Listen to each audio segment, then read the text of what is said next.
Hello guys and welcome to the ProDota Cup by Smashcast TV. We are here in the second match of the day in the first best of three between Unknown Team and Stars eSports. See, in this best of three, everything's on the line, as whoever loses this best of three will be out of this tournament, and Stars already win this first match in a very convincing manner, advance to the second matchup with a glint in their eyes and a beauty in their, or strutting the step, as they know that they're only one match away from getting into the next round of the playoffs and thus not being eliminated from this tournament. Unknown, on the other hand, will have to win this second matchup if they want to stay in the ProDota Cup. We'll see if they're able to, because of course we're the ProDota Cup American version sponsored by XBet, and they offer live betting on all ProDota Cup matches, offering the best odds and the highest payouts. Win with XBet. Use bonus code BOUNTYX deposit and get €100 free.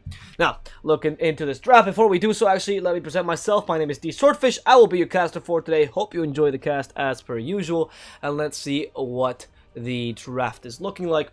Unknown, Venomancer, Sand King, Shadow Shaman, and OD. Banned out by them, whereas they pick up the Silencer, the Omelet, and the Spirit Breaker. Whereas Stars, they're going to ban out the Darkseer, the Quap, the Puck, and the Invoker, picking up a Night Stalker, a Razor, and a Lion. Interesting. Actually, both teams going for some pretty weird lineups. Unknown, running the Silencer. Could it be a Silencer mate that's so popular in Peru? Maybe. Maybe. Timaro does like playing this hero a lot, and you could throw in position 5 together with Spirit Breaker, but you don't know just yet. Unknown, they're even running a Terrorblade together with this, a Terrorblade Omnet combination for ultimate split pushing power, so you're going for some safe lanes with Silencer, Omnet, pretty good lane dominators. Terrorblade can be helped by Silencer a lot, with a big ganking potential with Spirit Breaker, trying to punish anyone who tries to attack the Terrorblade. However, Stars, not bad at all, actually, what I'm seeing by them. Razor for some early game domination and lane domination, of course, combined with a Night Stalker to get some kills early on, and you combine it with 2 stuns from the line, and also of course that instant cast point stun of the Hex, together with a Finger of Death to add some magical damage to your lineup. Now you combine that with an Underlord, as the Night Stalker will be playing in position 4 finally, and that is going to allow you to take objectives really easily, win the lanes without much of a sweat, and also punish anyone who tries to, gank you. With a Lion pick especially. You have a really good mid-game with a Razor Lion Night Stalker Underlord combo, honestly, and you do have pushing power with the Razor itself without sacrificing much of your team fighting potential. And the Underlord, of course, brings a lot of team fighting potential to your side of the line. And of course, similarly to what we had last game, we have an Omnight that really does, or is really good against, any sort of single damage dealer, so either physical or magical damage dealers. Razor is one of the few heroes that actually has the mixed damage. Similarly, Night Stalker is as well, and to some degree so is Underlord. So you actually have 3 heroes that can deal both magical and physical damage. Omnight does not do too well against that, and does not do too well in general against most of what Stars is running. So I like it. Now they just need one more hero. Death Prophet would have been interesting for Unknown, but I think here Stars might want to go for a hero that gives them a bit more late game. You have the option of the OD. No, you don't have the option of the OD. Neither the Puck or the Queen of Pain. Typical picks. What could Sooths go for? Honestly, no, the Storm is a bad idea against Silencer. Actually, don't know. Shadow Fiend? Okay, yeah. Okay, a bit weak against Spirit Breaker, to be perfectly honest, but Unknown has lost all the lane dominating heroes, so I guess that's why you're running for the Shadow Fiend. TA is now a very easy option for Unknown, combined with a Terrorblade to give him a lot of space, and TA only needs to farm ancient stacks in general, so it shouldn't be much of a loss for you. I don't want to say TA, because just, yeah, what else can Unknown really run against the Shadow Fiend? You lost the lane of the Puck and the Queen of Pain, typical picks that you would run against him. You could go for Ember Spirit, for example, in this situation against Shadow Fiend is alright, but against a Lion, Razor, Night Stalker, it's too weak, so Ember and again Storm similarly are both out of the pool. They kind of come in the same pack. It does seem like, yeah, it just seems like the TA would be a really pick up. Either that or the Silencer goes mid and you run a position 5 now. That could also be a possibility. Silencer against Shadow Fiend, not too weak, since you know the Razor is going to be played in the carry position anyway. And that way you can even get a position 5 that can help the Omnet, like a Coddle, for example. Maybe. Yep, that's it. Oh, no, what? Viper? Oh, whoa. Viper. Okay, that's again a Viper. Putting all your eggs in one basket. Not the biggest fan of this Viper pick, I'll be honest. Shadow Fiend doesn't do too badly against it, but here, the thing is, you could always run the Razor versus the Viper, and you'll be able to win his lane. And they're not really concerned that that's something that Unknown could just do. So I gotta admit, I'm questioning this Viper pick in this game. You do have a decent amount of magical damage, but also a good amount of physical damage on the enemy team, especially on the Shadow Fiend and the Razor. The Shadow Fiend has a minus armor aura, which is brutal against a Viper, though not that strong against Terrorblade. You have a lot of stuns from the line, which makes it so Viper might not be the most effective hero to run, especially with the Crippling Fury, also increasing your miss chance. Another annoyance. A lot of ways to stop your movement in general. Viper does not excel against someone like Underlord, who can stop a team fight midway. That pick, I don't know. I gotta make. I favor stars in the second lineup or second matchup again as well. I'm not too big of a fan of the Viper pick. I thought the Shadow Fiend maybe could have been something better, but I understand the point of the Shadow Fiend. You go for something that just allows you to. There it is. You go for something that allows you to get a bit more late game without sacrificing too much of your mid game. You know. So the idea is to go for Shadow Fiend together with Razor. Razor wins you the lanes. Razor gives you a lot of space in the early mid game. And the Shadow Fiend gives you much more space in the mid-late game, right? Of course. And against a Terrorblade, the mixed damage to Shadow Fiend with it raises a lot of magical damage. That's 900 magical damage early on. Terrorblade is a terrible strength game and really low HP pool, so Shadow Fiend can destroy you. That plus the Wrecking of Souls. You can even go for an Agonist build if you're really concerned about a Terrorblade being a threat. The only thing that Unknown does have is resistance against most types of damage. Is really hard. It's more about the objective taken. So Viper can stop magical damage, Terrorblade can stop physical, Omnight can stop both. It can be really useful if you use them effectively. But you are going to be playing here a Viper here for the mid lane, a Viper for Unknown, that can be really susceptible to a Silver Edge by Shadow Fiend. And I mean the Shadow Fiend Silver Edge is typically the build. Nobody really builds anything but that. Today, maybe a Dragonlance or Hurricane Pike build as a variation, but you still usually go into a Silver Edge anyway, especially in games like these. But you can only stop the Viper, but to some degree also stop the Terrorblade's damage, which can be important. And you can also even stop other abilities, but it's mainly really the Viper. And the Viper suffers so much against Silver Edge, as you lose your Nether Toxin, your Curse of Skin, and your passives are really what make you a valuable asset to the team.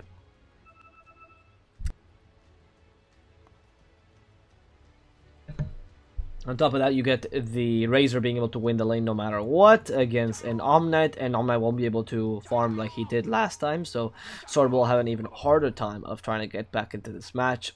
And you might need to make stacks for Sword in these lanes, or in these camps rather, because I can't see many other ways to recover with the Omnight.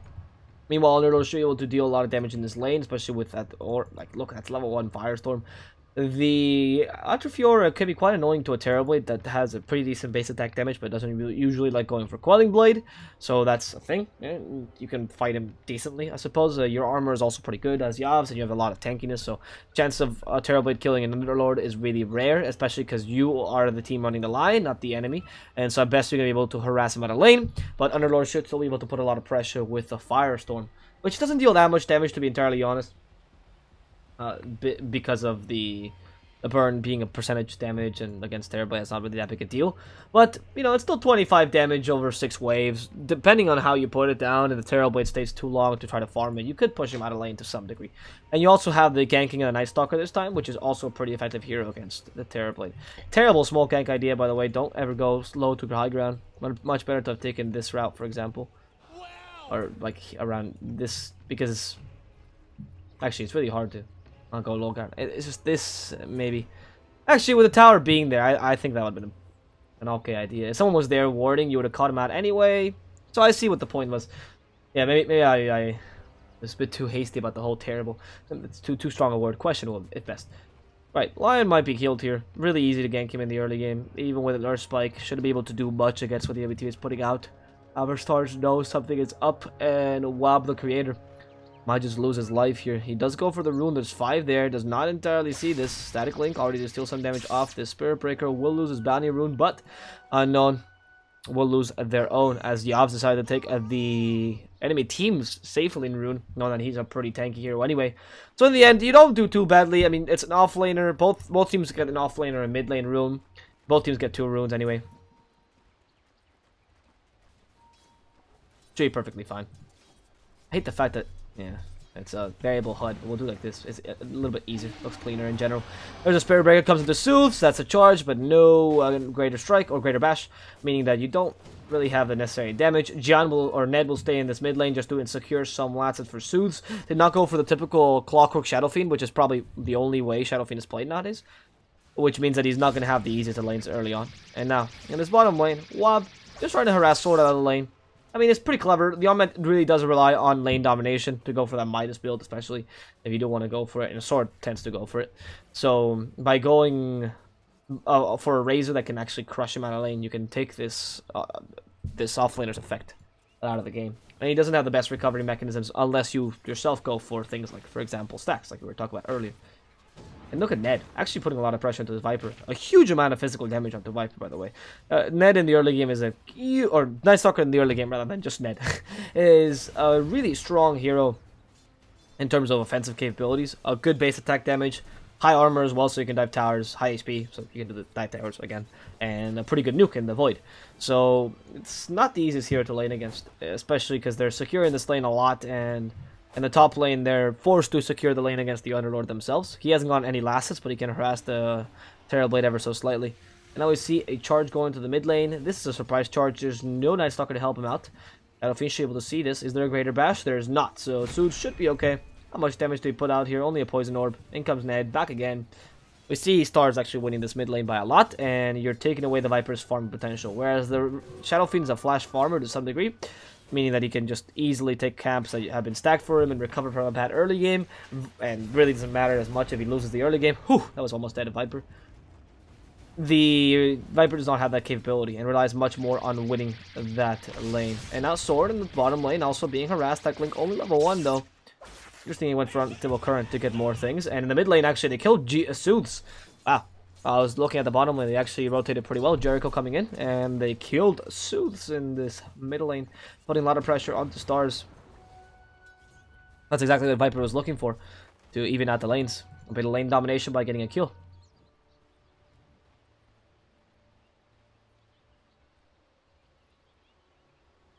Important thing though is in the bottom lane I do see Wob the Creator going for even a static link maxing build as opposed to the Pulsar Field build, just so you can beat the Omet out of lane. And it does depend on how much the Omet relies on this lane. He's already gone to the jungle, accepting that this lane is going to be really hard for him, especially once Razor reaches level 3.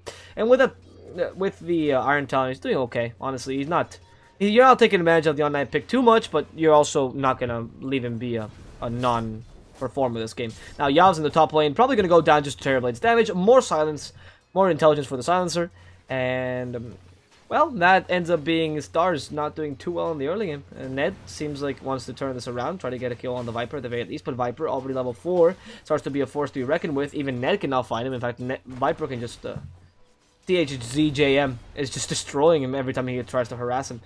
And even Soothes with a couple of souls, his only souls level 1, he already lost his life, so he lost all those souls that he had gathered earlier. That's unfortunate for the Shadow Fiend, doesn't have enough attack damage to try to kill a Viper. In comes the Lion though, from behind, has a Hex, has an Earth Spike, not too much damage, but should be enough stuns to stop him.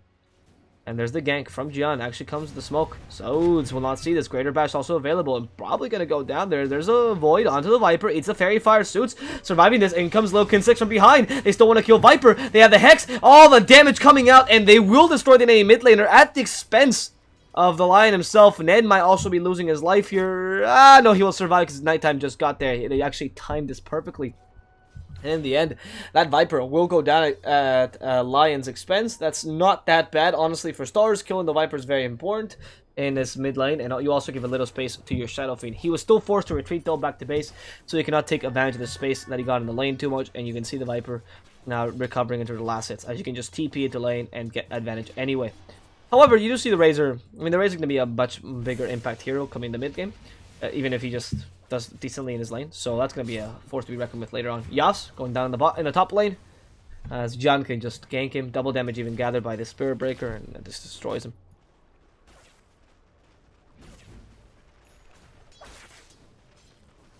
Anyway, the important factor is that in the mid lane, you're gonna have in the mid game, you're gonna have a Razor and a Shadow Fiend, both pretty powerful, especially if the Razor or the Shadow Fiend can recover a bit with some stacks. Whereas in the enemy team, a Viper can be really useful, but against a Razor, it's questionable because Razor can just make you deal no damage in a team fight, and a Terrorblade will have a moment where he just needs to farm. and they can take advantage of that by, again, the different peak times that these teams have. It's a very different lineup to before. Unknown did not run the early game lineup that we saw before. They actually are going to have much more trouble in that mid game, as the guys from Stars run a much more mid game oriented lineup.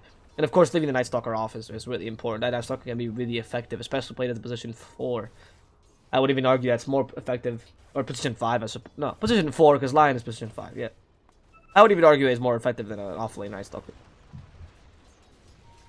And that's more just depending on your team style and how people like to play. If you're gonna play much more aggressively, he's better at position 4. If you're gonna play defensively, position 3, Night Stalker is a bit better. Anyway, Ned, being harassed, Carrier Bash, tries to fly into the high ground and will do so. Might just die to the Arcane Curse though here. As a self to try to survive this. Hex available as well to stop the Spirit Breaker. There's the Shrine used by Yavs. And Ned's like, why? And Void to finish off the Silencer. They did not expect Ned to still be up in the high ground, but how else is he going to get off? Really, man, you should have expected that to some degree. And with the Void, they actually get a kill into the Silencer and even in the score a bit. Notice, by the way, how offensive this Terrorblade is playing. Going for a reflection early on and trying to take advantage of this pick of the Spirit Breaker.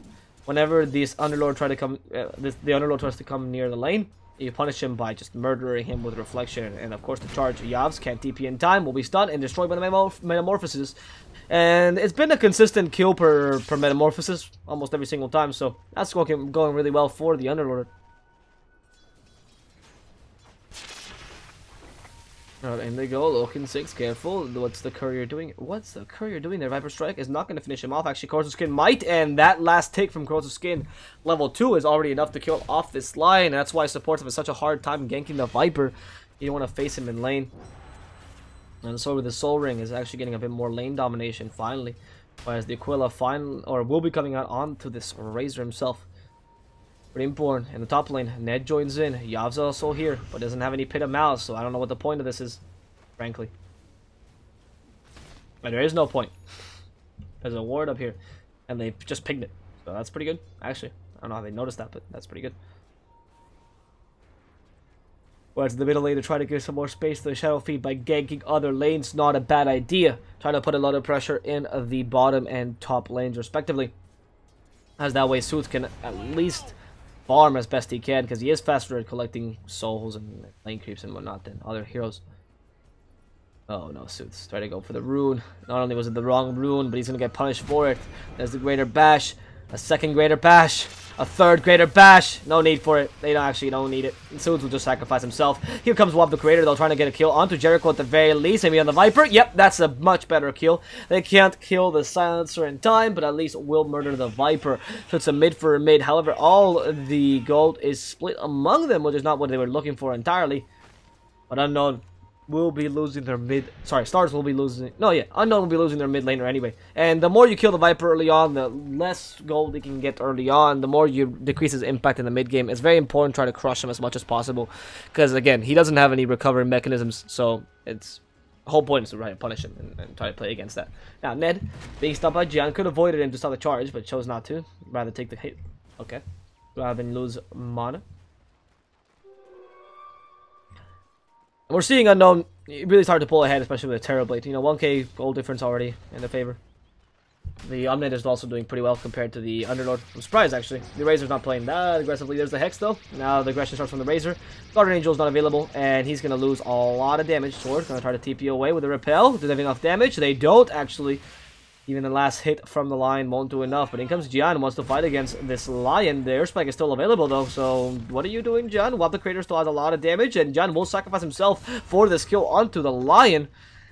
Okay, well, at the same time, at least they get a kill on the top lane. Simply a Terrorblade killing off an Underlord. This Underlord, the lack of Pit of Malice here, maybe has been a bit crushing. Going for so many levels in Firestorm has not been that beneficial. Even if you can get a couple creep waves with that, it seems like your lane has been really hard to fight against. And the drums will be coming on Wob the Creator very soon.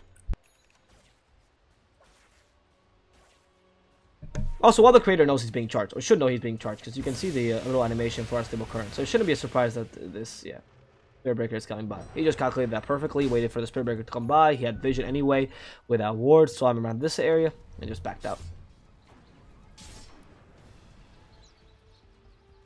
And of course, similarly, we're going to see the guys from, or the sentry ward, the ward in that really valuable ward. And while the creator, again, we see the charge.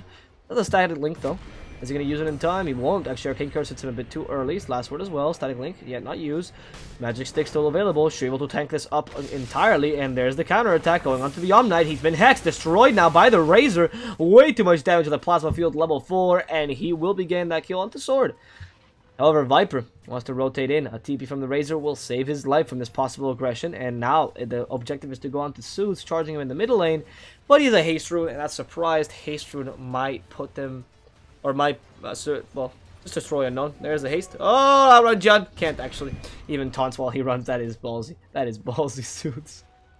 He won't be able to outrun Jian, but he is able to outrun the Viper anyway. And Viper relies a lot on his slows to be able to kill a Shadow Fiend, so not a good idea. He can still go bottom lane, actually going to use that Ace for good. No crippling fear onto Sword, but should still be able to kill him. And go Soothes. Ping, ping, ping, ping. Ping, ping, ping, ping. Probably because of the possible Shadow Fiend. He at least recovers with all of these stacks. This is really nice, actually. Beating the Viper already in the mid lane. You have a Razor that's not going to farm as fast as the Terrorblade, but you are going to have much more impact in these early engagements. And now Yavs is also finally recovering a bit from this really, really bad early game. Meanwhile, the bottom lane, they find Sword. He's been repelled. He's lost it already. Charge of Darkness. Oh, going to hit the Lion. And Loken 6 might lose his life, but the expense out of an Omnite, so that's perfectly fine for him as Soothes charges himself, or TPs himself away. Yavs rotate to the bottom lane after taking a tower in the top one. And with a Metamorphosis and Glaives of Wisdom, that's a lot of damage going his way. They're actually going to charge him on the way. And Ned will be dying. It's a double kill. Global Silence being committed to this. And both will die almost simultaneously. And the coronation from Unknown is superb. As they kill the two Brazilians. And decide to take a tier 1 as a result as well.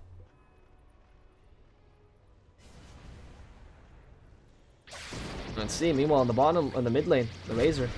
Or, sorry, the Vipers are trying to TP away. Should be able to. The Charge of Darkness actually saves him from the possible Raze harassment. And that was actually a really good charge.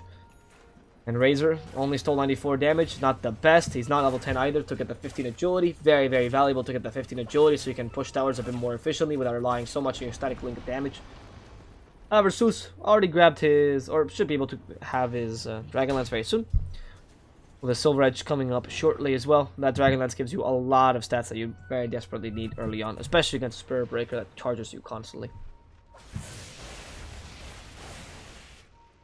And there you go. Pause. Buy stars.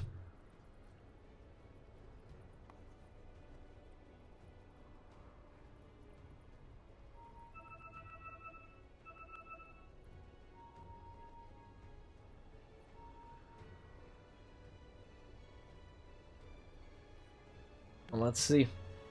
Unknown himself, sorry, Unknown with Jmari, actually, as opposed to the Razor, we can see the difference in their farm. Razor going for drums, you know, the early to mid game items, whereas you see a Dragonlance probably going to be able to do Hurricane Pike, Yasha. A bit better items for the Terrorblade in terms of stats, whereas Razor will rely a bit more on the auras that it gives you, you know, team fights, which is what you want to go for. It's not a bad idea for stars, but they will have to finish this game shortly. Well, not necessarily finish the game shortly, honestly. You still have a lot of time, but they don't want to fight against the Razor coming in the late game, or against the Terrorblade coming in the late game, because he is farming pretty well, and they don't seem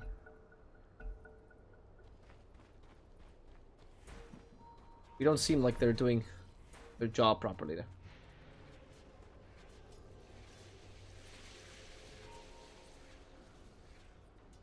Now let's see. Burn the Shadows or the Night Stalker. There's a Smoke of Deceit for Ned.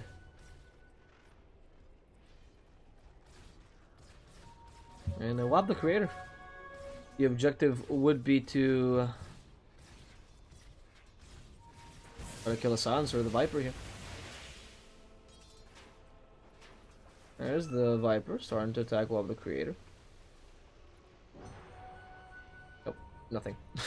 Nothing coming out of that. Cool, great, lovely. Yavs might be finding Gian down in the bottom lane. He knows there's Atrophy Auras. He knows there's Yavs around him. Hit a mouse can stop a charge any seconds, which is why John doesn't want to waste it. Yavs will try to TP away, and surprise, he was actually afraid of John the whole time, and John did not see that clever TP. Interesting. It's pretty good. Whereas we see the rest of stars starting to go up against this tower in the top lane, a tier 2 that might just fall for them. A good Brazilian team never falters and never stops putting up the aggression. From behind, AJ Madi comes in. A lot of conjure images trying to stop this push, but of course what they don't know is that there's 4 people here, so Madi himself might just lose his life. And Soothes is very determined to push this tower, but does not know exactly, there's not enough information about the enemy team as to where they are to push it safely, and that's something that's really crushing Stars, the lack of information in terms of vision. Yavs is actually down in the bottom lane trying to get a bit of pressure, or trying to save this bottom tower really, and he's gonna go down. Yep, Yavs, where's the charge? Pit of Mouse, really good, stops the charge, but he's gonna go down anyway. Another strike hits him, and goodbye Yavs in this bottom lane. He's gonna lose his life. No need for what just happened. A global silence that, oh, the objective is to go for Lion. Alright, interesting, and Fournette as well. They killed both of them really quickly. Loken6 will lose his life, and now the top lane, they actually can't even take the tier 2, so that was a great trade there by Unknown. Joke's on you, they say. We're not going for the tower the whole time, we're actually going for more kills. Huh.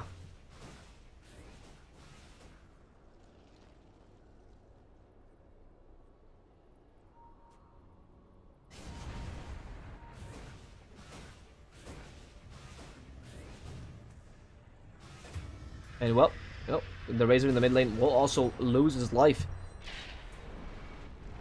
And it seems like Unknown will start pushing these towers. Actually, J Madi taking a considerable amount of damage with the repel helping him out. There's a Charge of Darkness, finds a Night Stalker. He's been stunned out. Ned, where? Nurse Spike finds Spirit Breaker, stunned out for quite a while. And Gian has been hexed up. Zeus wants to get this kill, but of course they just end up killing Ned instead. Zeus, Requiem of Souls, can they stop him in time? No, they won't, but that Requiem of Souls dealt no damage. Even with 36 souls to his name, Zeus just loses his life unnecessarily there as they go into Loken6. His Arcane Curse plus the poison attack will just end up finishing him off. And the repel saving this Viper from any further damage in this Pit of Malice. Meanwhile, J Madi has been farming this whole time and recovering entirely this game. It does not seem like this game is going well.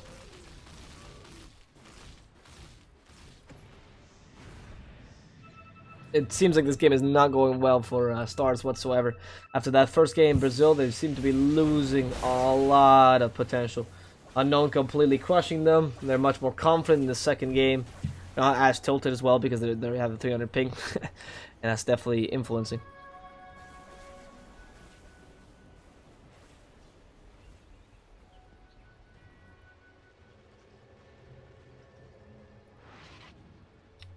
Okay, J Madi just TPing away. And we see a couple of the stacks being made here in the Ancients. A lot of ancient stacks being made. This is going to be great for nobody, actually. Nobody in this team is really that great at taking them, except for the Omnite, perhaps. Maybe the idea is for Solar to take him. However, maybe Terrorblade? Imagine that more or less working. I don't know why they made so many stacks, honestly. It must be for J Madi. Make a bunch of illusions. Arcane Curse, and this is the stack. Alright. Then it's a combined effort by everyone. Okay, divide the farm, divide the experience. That's okay, at least you're going to have a bit of downtime, so you might as well use it efficiently, try and take a lot of stacks. Madi's not even committing the Metamorphosis to this, knowing he can get more kills with it. That's interesting. We're also getting a considerable amount of farm out of this, with the Purification. It was not bad, actually, so getting a bit of, you know, trickle-down farm, essentially.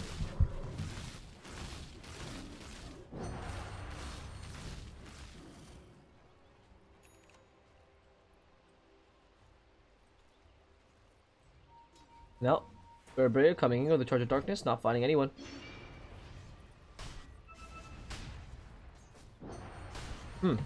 Whereas Unknown themselves, they continue to push this lane down, and let's see. Arcane Rune will be taken by the Terrorblade. Metamorphosis coming his way. In a very, very low cooldown. Actually, no, that barely got reduced. 98 seconds is still a ridiculous amount. Gonna find Loken6. No, you should have hexed him. You should have hexed him. That was a mistake. Hex would have been fast enough. But Loken6 did try to run away. That was just a gut reaction. He's gonna lose his life anyway to the silencer's damage. Last word killing him off. And we see Razor wanting to fight. Killing Jericho first. That's not bad at all, actually. In fact, Alliance survives the last word somehow. I'm not entirely sure how. And it's gonna be Razor being chased down now. Sword is not getting the purification off. With a really good Pit of Malice, stopping J Madi from moving further. And that Firestorm also hurting him quite a lot. Huh. How did Lion survive that? I actually don't know. Tranquil Boots, maybe? Or a good... Magic Stick? Must have been Magic Stick. I can't imagine any other way of surviving the last word plus Arcane Curse that he had on himself. It's tough, Lion. You could have even saved yourself from the charge, so imagine if you had done that. Ooh. But I see the point. The idea maybe was just to counter-initiate, so that's what they're trying to do. Unknown will start pushing out here, though. And then while the creator being hit by a repel to up Terrorblade. Not much you can really do about it as a static link, but however, Underlord, without Dark Rift just yet, and might just go down to the Viper's damage. There's a void to stop the Viper from attacking him any further, and static link tried to take some damage out of the Viper. However, the Viper manages to Hurricane Pike himself away, and there's the Woman being saved by a Sunder. It goes Gian, charge him to 3, does not do much. After that, the Requiem of Souls will come out and kill Jericho. One hit, Finger of Death onto the Viper, and Viper will also go down. No, Guardian Angel saving him from the last attack. Spiritbreaker does lose his life. Loken 6 wants to follow his aggression. The Viper with the Hurricane Pike not doing absolutely anything as they still see him and destroy him. That Glimmer Cape was not effective enough by Sword. They're still trying to find Sword in themselves, and we see a TP by Yavs. He's a Pit of Malice. They more or less guess where Sword is going to. You might see him with a creep. Sword is evading all sort of vision from the enemy team, and Yavs is just not fast enough to catch Sword right now. Pit of Malice, not enough range. Unfortunately, fortunately, I suppose for them, this Omnium will survive. But Stars do get a huge comeback there. Seems like Suits finally dealt a bit of damage to Requiem of Soul, especially with the Finger of Death being on a line, a bit more effective. And you see the Razor, how powerful he's becoming just with Sanjay and Yasha. And maxed up Static Link, that 15 agility also does a huge difference.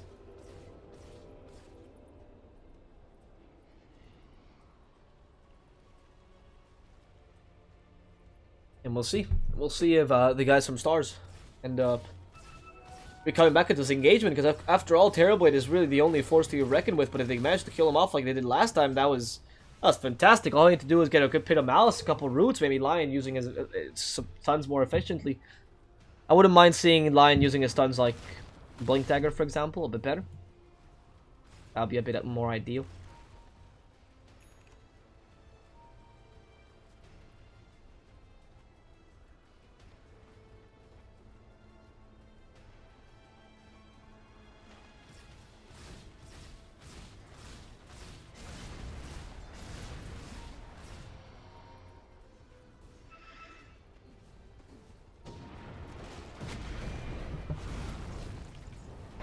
Sue's careful, there's a Dark Rift. He's gonna try to TP himself away. There's Dark Rift. Uberlord will take everyone together with a TPing Shadow Fiend, no need for that.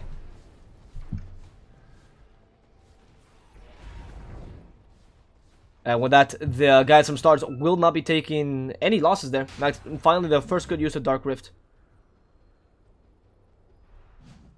And we see Viper being stunned up by the Roshan.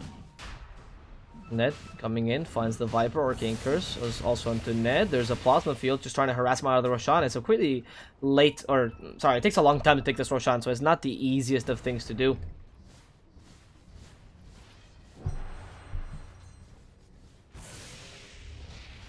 Whereas Bob the Creator just putting a little bit more pressure here, right? So you don't want to let them take an easy Roshan just because you guys are not wanting to fight, right? Because Stars does have the ability to fight here. Especially with the Shadow Fiend really creeping up on that Terrorblade in terms of farm, huh? Doesn't seem like there's much difference between the two heroes anymore. 2,000 gold is barely a Yasha on the Terrorblade here, and you have a Silver Edge already up on the Shadow Fiend. That's fantastic. You're able to fight against his Viper without much trouble. I'm gonna see Gian. See if he charges someone up. Whereas Viper himself just Hurricane Piking himself away. And let's see, the charge might hurt it. I don't know where it's going to though. Oh, there it is. Gian. Charge into bottom lane. Objective is Sooth. Silver Edged up. Charge might find him. Does he come with a dust? Yes, he does. But that is a great Pit of Malice. Stopping not only the charge, but the initiation in general from the Viper as well.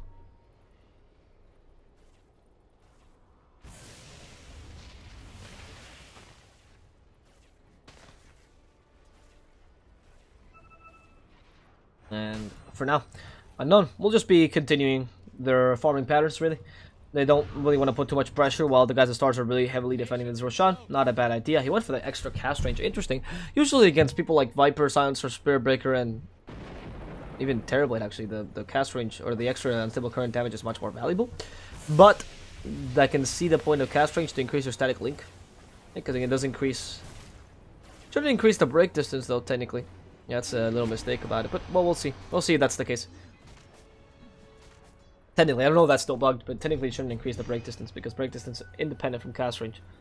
However, it would be really a really terrible buff if not. I'm always a big fan of the unstable current damage, especially against a Terrorblade. It can really crush him early on in the game because he wants to go for like a last minute Sunder. You know, he's at 10 HP. It's like, oh, Sunder. Oh, no, I can't. Not 10 HP, but maybe like 200 HP. That would be likely. We'll see. Now, Unknown, again, they're aiming for this Roshan. It's interesting that there's such a important Roshan to be able to take, right? For them. I don't know why they're going so much into it. I guess they're forcing a lot of rotation by stars, so they have to constantly check for the Roshan, because Ned is taking or wasting a lot of time as a result. However, the guys at stars seem to be just farming faster than the enemy team. Viper's already been beaten by the Razor. Shadow Fiend is creeping up against the Terrorblade, like we were saying earlier. They're going to start putting a lot of pressure themselves. The Dark Rifting Underlord can also start taking objectives without much of a loss as a result. I do wonder what the plan is here for Unknown. Just to take this game to late game, maybe that's their idea. A 4-staff finally coming out on an Underlord. That's really, really valuable. A 4-staff on Underlord. You can even force enemy teams into a... Oh, careful. The Swab the Creator. There's a Viper Strike. He is going to be hit really hard with those charges. He's probably going to go down there. Nothing you can do. Plasma Field tries to survive this, but the Viper won and finishing him off, and that's more intelligence for the Silencer. That's because you played again so defensively when you should be playing a bit aggressively against Unknown, right? You don't really want to take this into the late game against them, and that's now a possible free Roshan as the Razor is down, and he's one of your main heroes right now. Good Pit of Malice, but the Nether Strike will catch him anyway. They might kill Yavs. Reflection even used on this Charge of Darkness, and Yavs, can he force himself away? Mechanism still to survive a bit of damage, and Yavs will survive this with a buyback force onto Wobble Creator. He wants to fight the enemy team head on and might just kill Jian. Glimmer Cape not going to save him under the tower. That Guardian Angel, the will, and that was a fantastic Guardian Angel giving me the last second survival. Sword perfectly positioned. They want to get at least another kill. There's no darkness though, but Sword will still be hit by the Void. All they need was a little bit of slow, and Wobble the Creator, afraid of fighting against a Terrorblade. Good repel. Sword saving the Terrorblade from all the Pit of Malice damage, or Pit of Malice stuns and roots and whatnot. And Wobble Creator suffering a lot against his Terrorblade as the Search Nurse comes in, stops the Shadow Fiend, actually does him. There's the Uberlord trying to charge Dark Drift, but he's not going to complete it. The Uberlord will go down as in comes the Requiem of Souls. They have no way to stop him with the Finger of Death. They destroy the Yawn map, but Suzu didn't have enough souls to actually deal too much damage. That's why, like, the magic resistance here in the enemy team is ridiculous, and he's just not dealing enough damage with the Requiem of Souls. In comes Loken 6. He has the Earth Spike, but with the last word plus Arcane Curse, it's going to have a really tough time. Hits that Silencer, but the Viper will just end up finishing him off. That's an Omnite for 4 people in stars, including a Razor buyback, or dieback rather. And the only surviving member is your Night Stalker that can do absolutely nothing.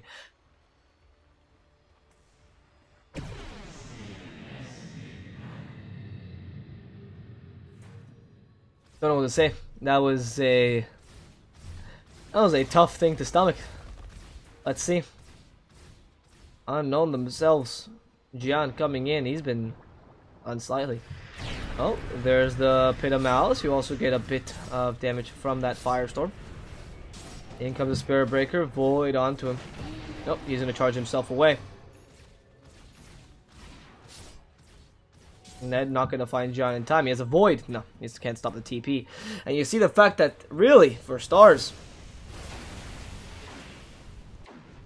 you're just unable to find those skills after these engagements happen. And they keep going for engagements that are unfavorable to them. So that's quite a big deal, as they need to perform, you know, top notch every single engagement if they do want to win this.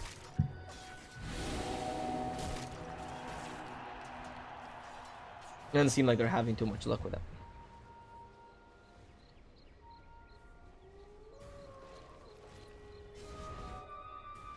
that. They do want to go for the Roshan though. Like, that could be a possibility, maybe, with the Razor, I suppose. With Shadow Fiend to some degree. Shadow Fiend keeps dying though. It's unfortunate because he's losing all his souls. Keep considering the Scepter, because the Requiem of Souls has done absolutely nothing this whole game. And now that it's level 3, I do wonder if that's enough. So its damage per soul is 1... Oh no, so every 2 souls. So it's 18 lines of damage, 160 each. If you get hit by a whole 18, that's a lot of damage. It should kill at least someone, but if you don't get the Requiem of Souls right onto someone, that's like right on top of someone, you don't really get that option. And now, Unknown, they're going to be taking down this bottom tower. Range racks. There goes the Metamorphosis. Repel. Also into Jinmari, so they're getting hit by the Pit of Malice. Maybe move yourself away. By the time the Repel comes out, you're still going to be stunned anyway. You don't really want that root entirely, yeah? Whatever. Yes, Scott, he doesn't really care. Jinmari wants to fight against the whole enemy team. And this guy's 2 farmed. You can't really do anything against him. In comes Wild the Creator with the Static Link. And then destroyed by the Scotty. J-Madi still fighting with the repel. It's so hard to attack him.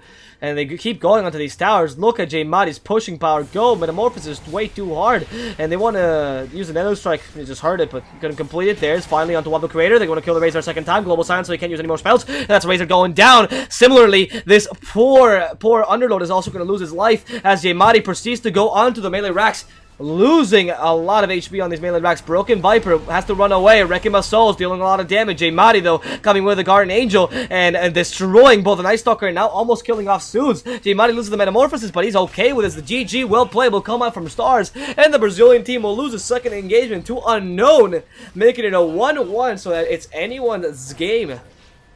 And we will have a game number 3, people. For those of you that enjoyed the game, it has been ProDota Cup American version, sponsored by XBet. Of course, casted by yours truly, DSwordfish. Hope you've enjoyed the cast. If you did, feel free to follow me on Twitter. If you didn't, feel free to flame me in the chat, as I'm always open to criticism to improve myself. And we'll come back very soon with game number 3 between Unknown and Stars. See you guys then.